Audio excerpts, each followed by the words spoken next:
The Spanish word for today is nieve, snow, nieve.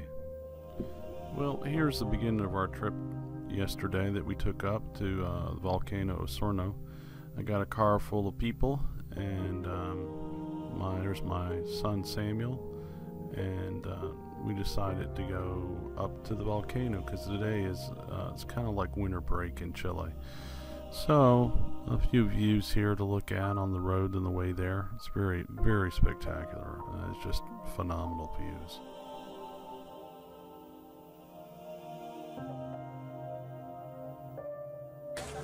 Today I'm up taking a trip with the family up to see the Volcano Osorno, and I'm going to show you that here. There it is. And we're going to go up to the top of that today. Try to get it without getting the sun in it. We're going to go up to the top of that today. And, well, pretty close to the top. We're going to go up to where the ski lifts come down. So, I thought I'd give you guys a little tour. I have a subscriber who was asking me some questions. His name is Glenn. You know who you are. I don't want to say your last name for your own privacy. And he'd asked me to answer some questions about some solar things. Okay, since some of you may know, I'm in the process right now of buying a new solar system, which will be a 30-panel system. I haven't decided how many batteries I'm going to do yet, but approximately 30 panels. He wanted to know, are those components, which are the panels themselves, and then the inverters and the charge controllers and the batteries available here in Chile? Everything here is imported, and most of it's imported from China. The good news is most of what you guys are buying in the United States is also made in China. Even if it's a Victron or an Outback, it's still made in China. So I really like the MPP Solar out of Taiwan. They're really good people. Their customer service is pretty good, and they're pretty responsive. I like a guy named Justin K. Solar. I follow him quite strongly on his YouTube channel, and he really recommended them to me as well. So that answers one of those questions. But there is a tariff on all those items that I buy from out of Taiwan. If I order an inverter, which I'm going to order 2 of them, actually 48-volt systems, 5,000 watts each, those inverters will have a 26% tariff on them. You'll hear 19%. Yes, that's the base, and then one little stupid fee after another, and ends up at 26%. You got to have your fees on top of your fees to pay for your fees. So, anyhow, it's a little outrageous in that regard, and that's the cost I have to pay. So I'm paying 26%. That 26%, and I've discussed this before, is based on the cost of the item, which is the invoice that's included in the box, plus the cost of the shipping, plus the cost of, well, those 2 things, the cost of the item plus the cost of the shipping. So there goes Thomas running behind me.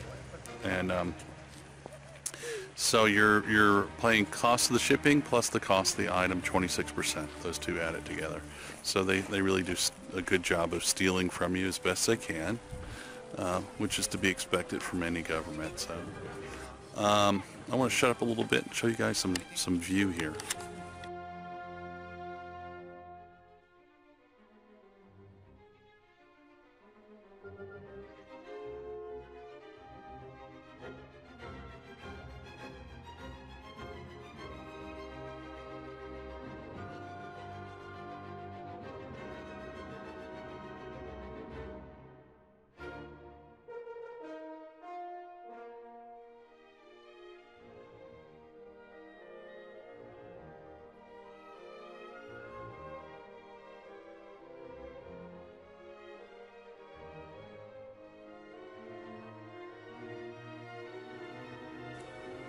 So this mountain here blew its top about 2.5–3 years ago.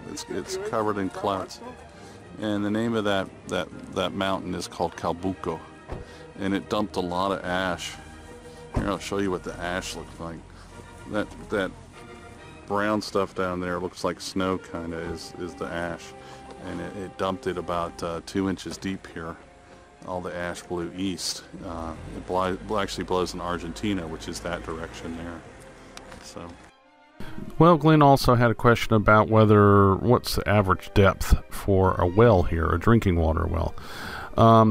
Well, pretty shallow in my location because I actually have a spring that's contained in kind of like a little spring house or a spring, a concrete structure made out of culvert pipe. So water table is very shallow here. It's very wet in this area. We get about 8 feet of rain.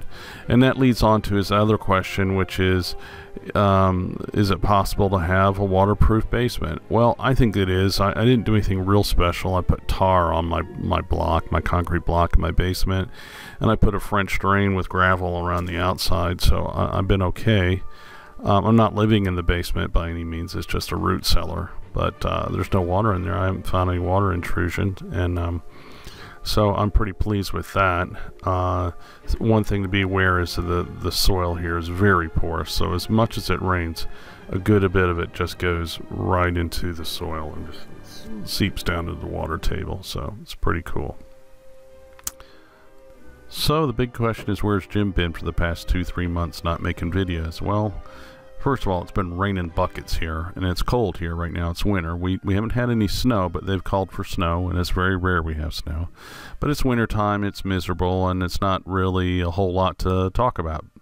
And then the other side is I've been working on my house pretty strongly, putting new floors in the kitchen with a heated wire mat between the slate and the concrete so that the kitchen floor stays warm, insulating the house, installing a new bathroom, buying all those supplies, and all this is really interesting. But the fact is that when I tell you guys I'm building a house, I'm actually pounding the nails myself. It's me.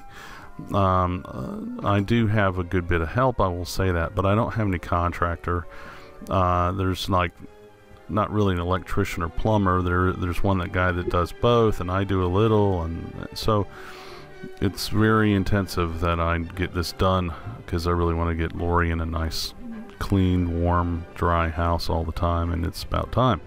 So there you go. I've been doing that, and it's really had my attention. And I've also had some real annoyances with YouTube, to say the least, with their social engineering is really starting to piss me off. They haven't demonetized a whole lot of my videos because I'm pretty mundane. I'm just informative. I'm not really political or anything, and I try not to be. So that's another thing. Also, since I saw you last, we became a part of a program called Workaway. Workaway basically is people come and they work for you in trade for room and board. They work about 4 to 5 hours a day, and you give them food and you give them a place to sleep, a warm, dry place to sleep, and that's worked out pretty well. But you got to manage those people, keep them from breaking your tools and silly things like that. So here's the end of the video. Cool tractors here I want to show you guys. Those are old steam engines that the Germans brought over or made here. They're all over the place. People, you see them, but I'm sure they're family heirlooms, and this is a cool little farm here. So anyways, thanks for watching, and our little trip for a day trip up to the mountain. Have lunch up there in the snow. Ciao. Ciao from Chile Expat.